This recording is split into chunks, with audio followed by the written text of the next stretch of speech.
What's up guys and welcome. You are watching Fuzzy Fitness. Let's start this video with Michal Krizo, who has been enjoying some off-season time lately. So Michael had a great run in 2023. Getting to the Olympia stage isn't a big deal for him now. He's top 7 in the world. And he will be a top Olympia competitor every year from here onwards, no matter what the lineup is.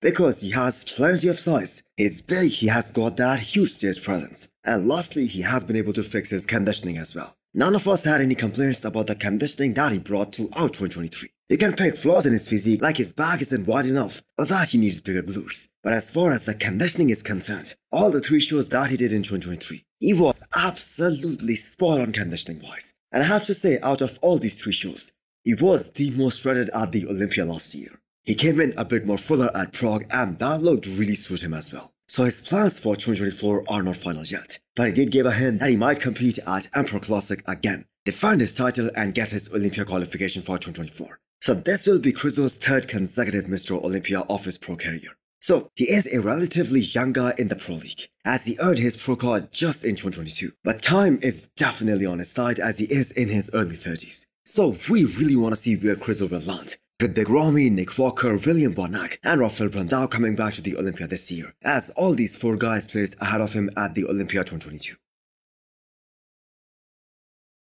Keone Pearson's off-season physique update is up next. He just signed a contract with Dble Nutrition, a company which by the way has a list of big stars already associated with them. Guys like Flex Lewis, Regan Grimes, Brandon Hendrickson, and Theo. And Keone being the reigning 212 champion, he must have gotten the best possible deal. So the point I'm trying to make is that Keone getting all those financial benefits, that will be an added motivation to work harder than ever and defend his title in 2024. The shape that Keone has is already unmatched, not just in the 212, but in the entire bodybuilding for that matter. So all he needs to do is to continue to get that muscle maturity, keep bringing that top-notch conditioning, and he already has so much room to grow even in the 212.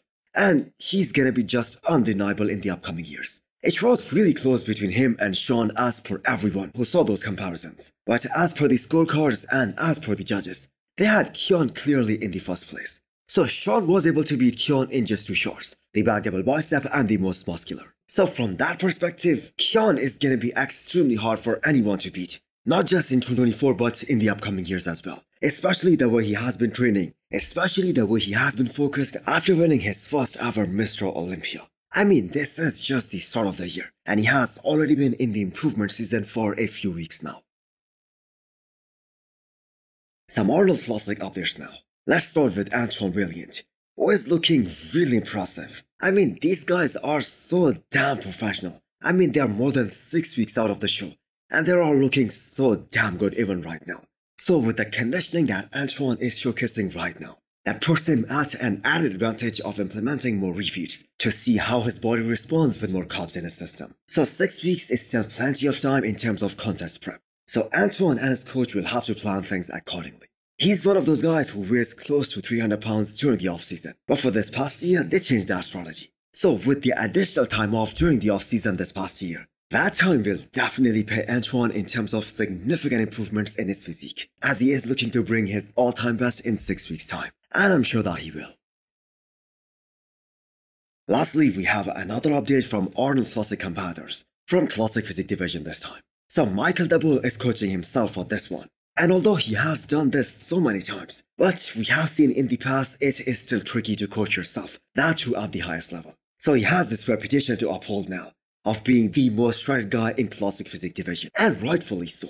That conditioning of his has helped him achieve so much in Classic Physique Division. He is top 6 in the world, and all the credit to him for changing his body altogether, especially in the last 2 years. So this isn't an easy lineup for anyone, because other than Chris Bumstead and Terence Ruffin, all the other guys who were in the first call-out at the Olympia last year are gonna be here. So what are your thoughts about Michael Daboul? Can he deliver and be as phenomenal as we have seen him when he was working with Patrick in the past? Also keep in mind, his plan isn't to place behind Urs Ramon and Brian Ansley. His mindset is altogether different for this year's Arnold. He wants to move up the ranks. So let's see if he can do that or not. Also hit the thumbs up button if you liked the video, and smash the subscribe button if you wanna come back for more. Thanks for watching.